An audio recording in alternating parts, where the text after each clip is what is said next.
This is an interview with Silver Talon on Sunday, August 2nd, 2020 by Nick Burkell. Now, can you each give me an introduction on yourselves, starting with Bryce? Yeah. Hey, I am Bryce VanHoosen. I play guitar in Silver Talon. Used to be in a band called Spellcaster that released a couple albums. Did some touring across the states. That band broke up. Yeah, we basically moved on to Silver Talon. Sebastian was also in Spellcaster at that time and got a new singer by the name of Wyatt Howell. And yeah, that's really it. I don't really know what else to say.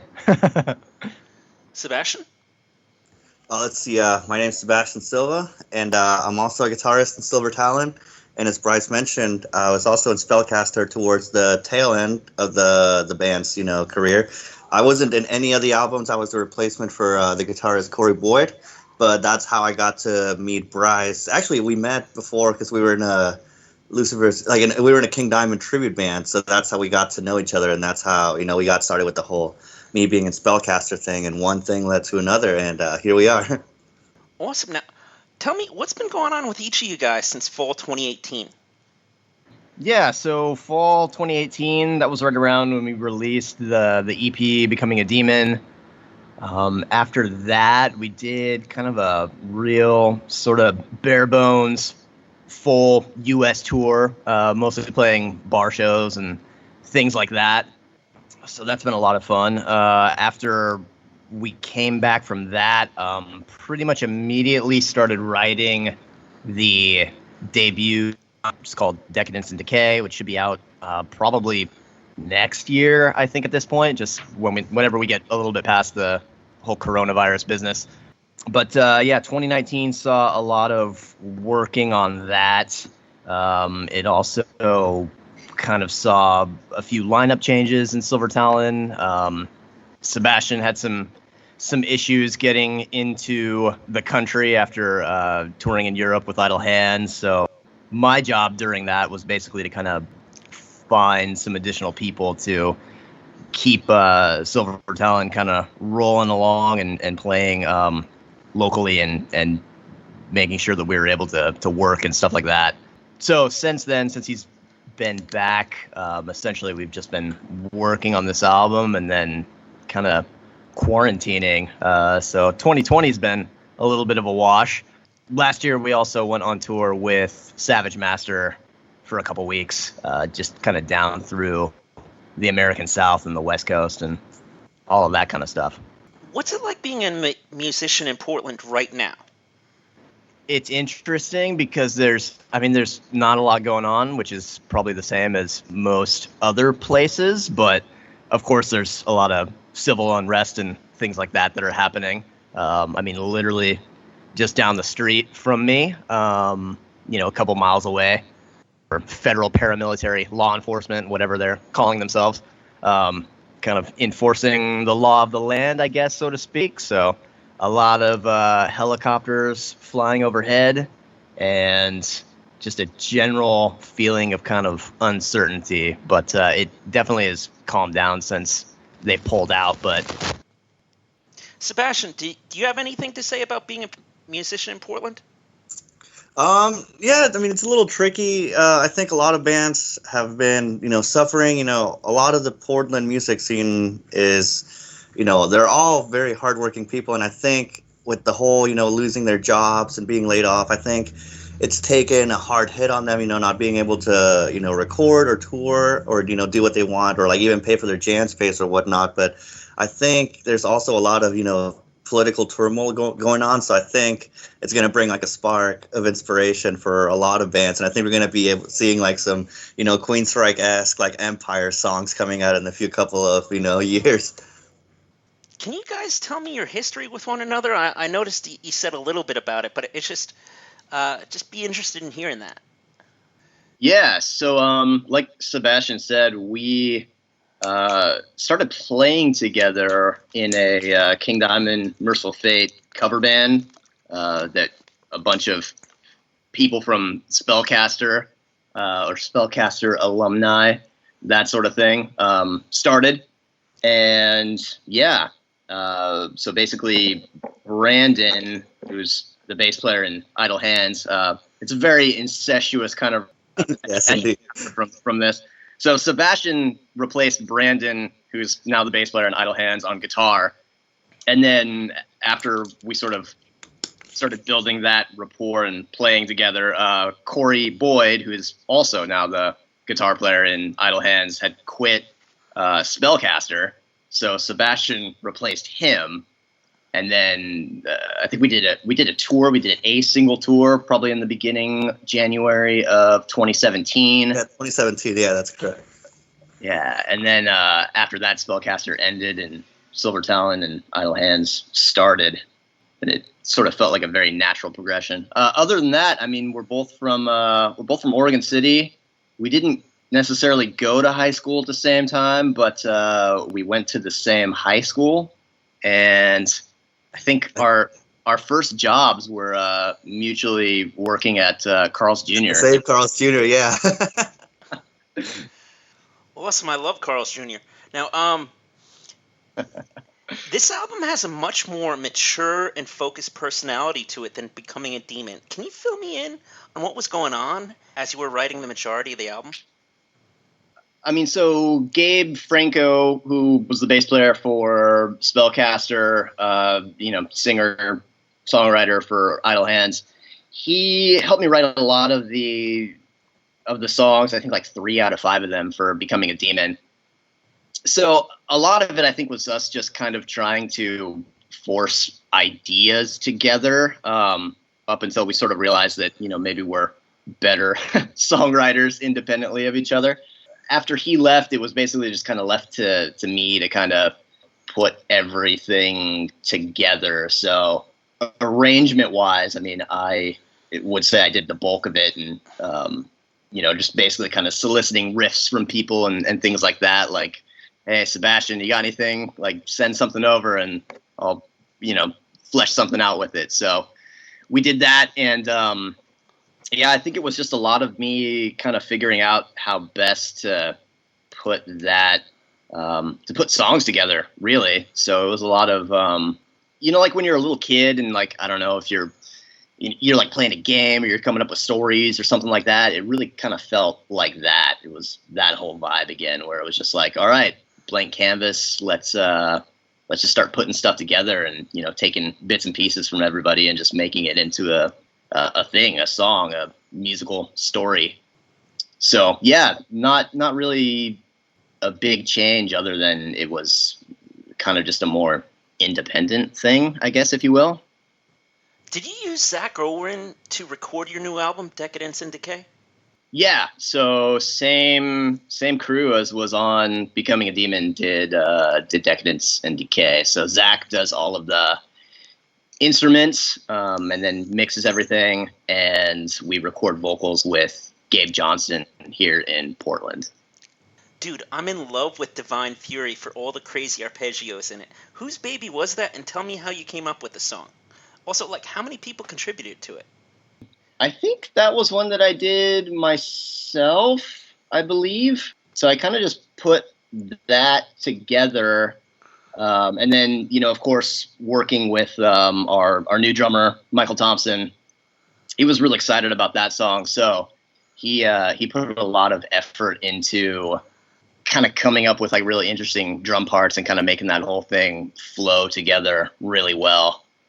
But yeah, I think I was just listening to a lot of, obviously like neoclassical stuff, like Yngwie, whenever he throws in these little references to classical songs and things like that. So at the very beginning of it, you have kind of like a Bach piece that I sort of transposed and kind of made cross a couple keys and things like that.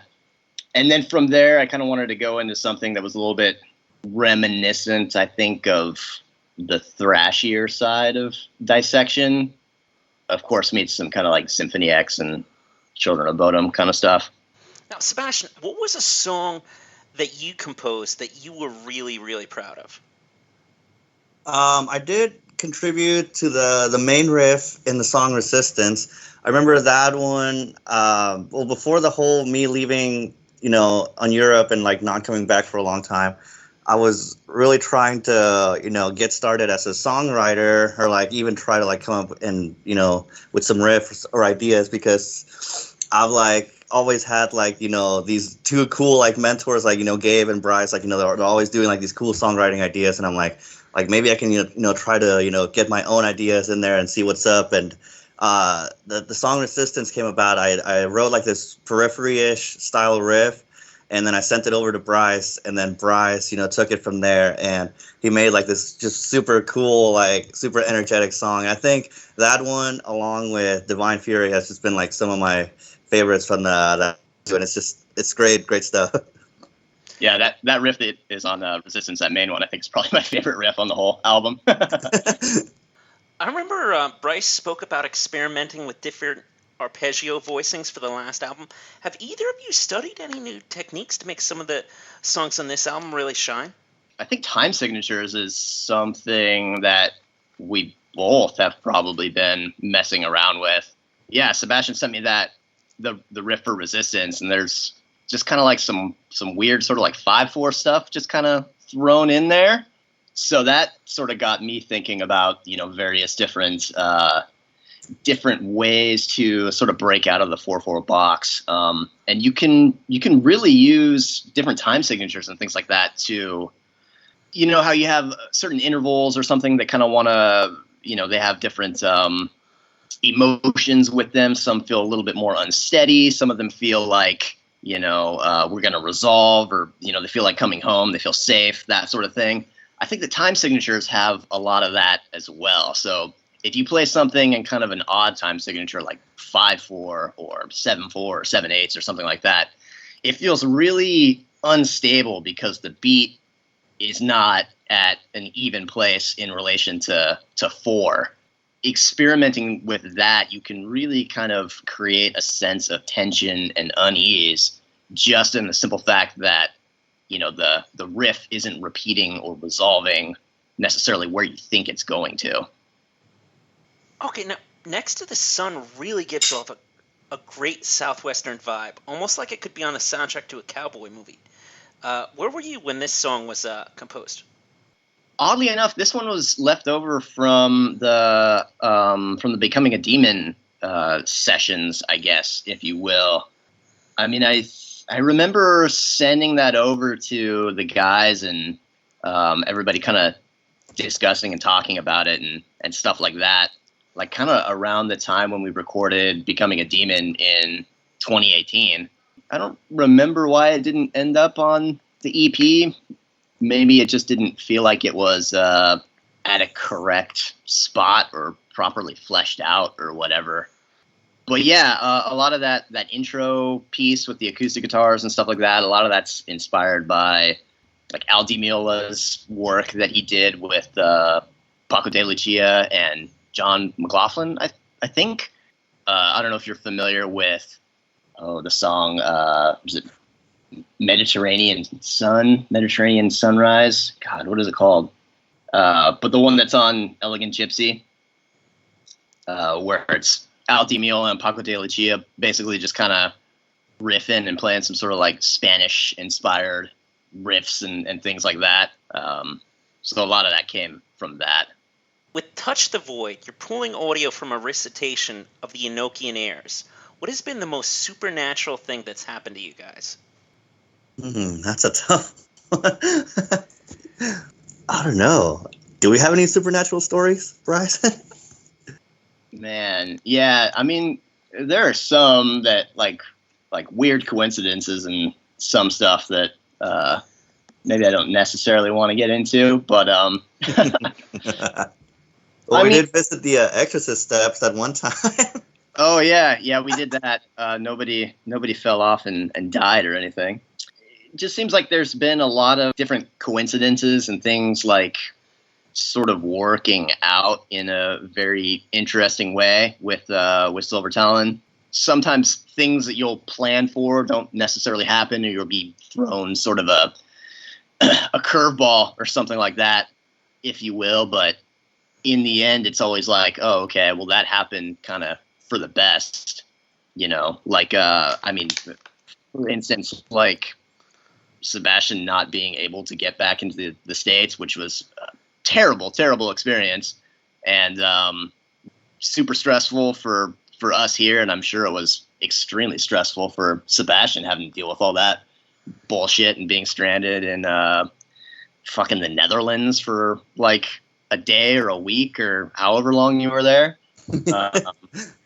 That whole process kind of got us to pull our third guitar player, Devin, into the fold. So it's like now we have kind of, I feel like a stronger sort of unit, and that's not something that would have necessarily happened had that kind of bad situation went down.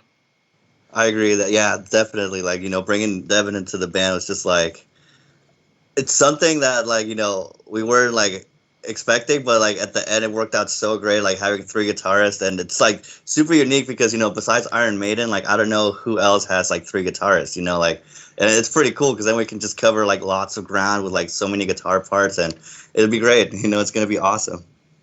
Important question. How do you guys feel about Ballads? Yes or no, and why? I mean, I love ballads. We have a ballad on the album, and some of the songs get kind of slower, sort of ballady kind of territory, that sort of thing. So if they're done right, they're cool. If they're just total like, cheese dick love songs or whatever, then that's not super interesting to me. But there's a lot of in music we're trying to express a full range of emotion, so a ballad serves a certain purpose. It can't just be all thrashing powerful riffs. I mean, it can, but that's not everything that humans are feeling on a day-to-day basis, I guess. Sebastian? Yeah, I think balance in music is definitely, needed. Like, Bryce said, you can't just be, super thrashy or speedy all the time. And I think with this new album, there's a lot of, bases that the album and the music is touching. So I think that there's going to be a little bit for everyone to, to grab onto, and I think everyone's going to like it. It's just a wide variety of, a lot of different sounds mixed together. Like, how you were saying, like Bryce was experimenting with a lot of stuff, and the overall, sound of the album is just phenomenal. It's a lot of great work that he put into it. Fill me in on the current lineup, and where were you when you realized that having three guitarists would work for you guys? Yeah, so the current lineup is myself, Sebastian, and our singer Wyatt, all original members. All of us played on the Becoming a Demon EP.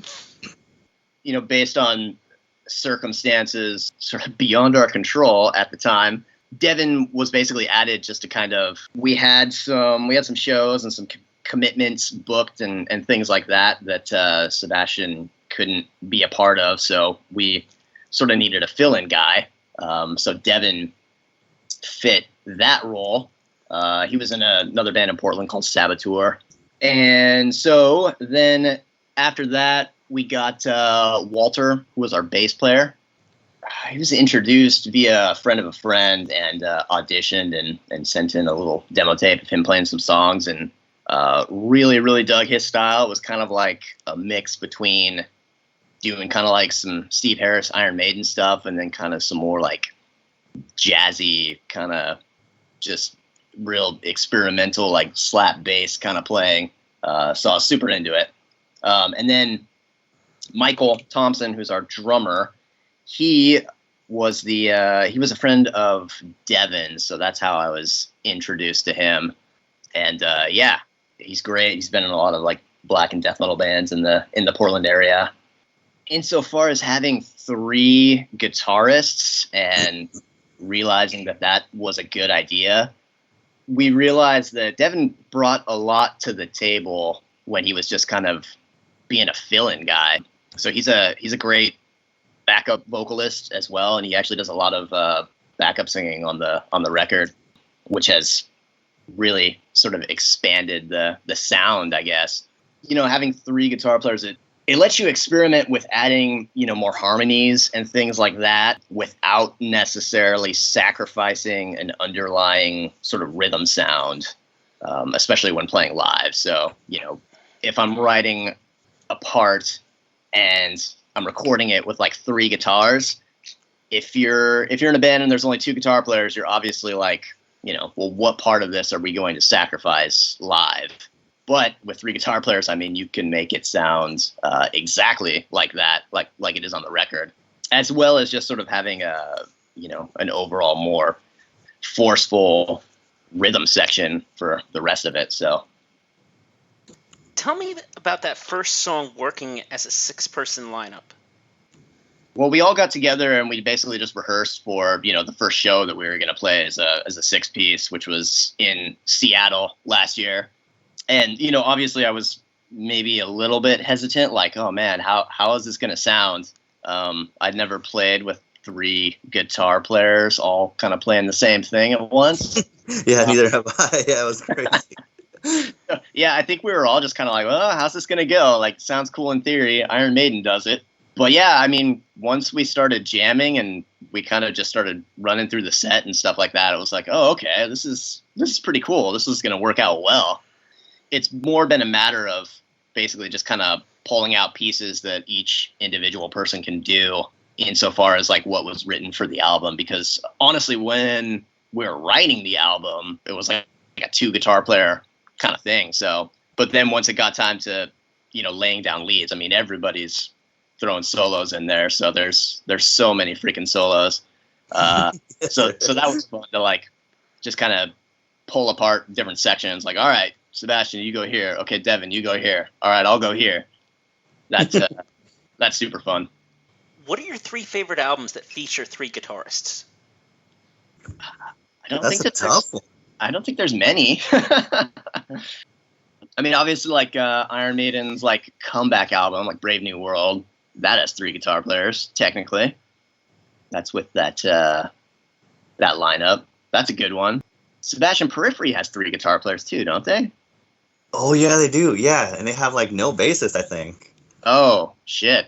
Okay. It's weird, but yeah. So I guess I think if I was to say, I think the Periphery. I think I think the select difficulty or whatever that one is. I think Periphery 3.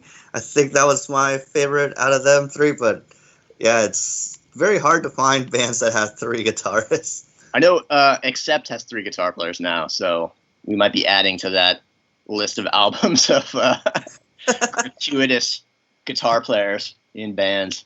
Nice. How did you guys get on M3M Theory Audio, and what kind of plans do you got once the album is out?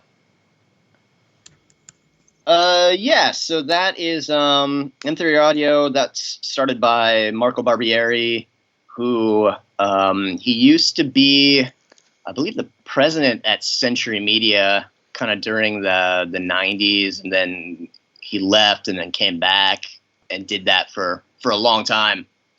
And so once they were bought by Sony, I think one thing kind of just led to another, and he sort of just started his own record label, and he basically decided, like, I'm gonna sign kind of some smaller bands that I think are doing cool stuff. The kind of bands that I maybe would have wanted to have signed back during the Century Media days, but couldn't for one reason or another. So we've been trying to get kind of on his radar for a while as Spellcaster, because he's also a manager as well. So we were looking to have him manage us. So he would come out and watch a few Spellcaster shows whenever we played in Vegas, that sort of thing. Once we started Silver Talon, and he kind of just started talking to us and was like, oh, okay, what kind of, you got a label, you're doing everything yourself, what's your plan, et cetera, et cetera. So yeah, basically we just got started with him, and he cut us basically what is, essentially it's kind of like a hybrid sort of like licensing record deal where, basically we retain all of the rights to the album, but we get the benefit of their, marketing and distribution and insight and all that kind of stuff. So that seems like a really good deal, because most record labels will give you a loan of maybe like $5,000-$6,000, and then they own your work for all eternity on every single planet in the known universe, et cetera, et cetera. So yeah, as far as plans for when it comes out, I mean, it's really, really hard to say because I think everything is just so up in the air as far as touring and live support and things like that go. I mean, I don't think anybody really knows when we're going to be on the other side of this pandemic. I'm seeing some tours kind of be announced for like mid 2021. Yeah. Yeah, like March 2021 or something like that. And I'm just like, unless there's a vaccine, I don't see that happening. So yeah, it all still seems very risky. It almost seems like anything before June 2021, it's like taking a risk, like a very big risk, especially how things are going over here in the U.S. Yeah, exactly. So, the plan is we're going to kind of release this sort of piecemeal, if you will. So we'll kind of release some singles and things like that, and just kind of try to get back sort of in front of people. Hopefully once the world is sort of ready to start opening up for live entertainment and stuff like that, we'll be on the short lists of a few people to get kind of some national touring spots and support and things like that. That's the hope, at least. Can you tell me about your craziest adventure as a band together as Silver Talon? Craziest thing. I'm trying to think. Well, there was that one time in Philadelphia on our first. Oh yeah. So we're playing to like a handful of people. It was kind of a last minute show, so not a lot of people were there. So we're doing kind of like our final. God, was it our last song? I think it was. Because our last song was, I think, Power Rising. Yeah, Power Rising. Yeah. This cover of the Spellcaster song from Under the Spell, Power Rising. And so our fog machines are going off, and the power, it all just goes out, the whole bar. Everything just goes black. And then pretty soon the fire department is like showing up, and they're walking through the crowd in their, fireman uniforms and all this kind of stuff. Like, oh, where's the fire? So yeah, our fog machine set off the fire alarm. The fire department had to come, basically restore power to the bar, all of that kind of stuff. Man, on that first tour, that kept happening. We also played another one in, that place in Ohio. Oh, yeah, it happened there, too. Yeah, they had, like, this weird, like, emergency door that just came down in the middle of our set and, like, wouldn't go back up. Nobody could figure out how to get it back in. That was kind of rough. Man, what else happened that tour? Oh, yeah, and we played this place in New Mexico or Florida? No. I don't think we played Florida that time, but the place in Keokuk. Oh my God, the rock dock. Yeah, that was weird. So that was wild. Like, inside of this building where like a bunch of people were supposed to be out on this lawn, and they're kind of like watching us through these windows. So I sort of felt like, I don't know if you've ever been to like Europe or Amsterdam or whatever, when they have like the red light district or whatever, and they have like the girls dancing in front of the windows and things like that. That's sort of what it felt like.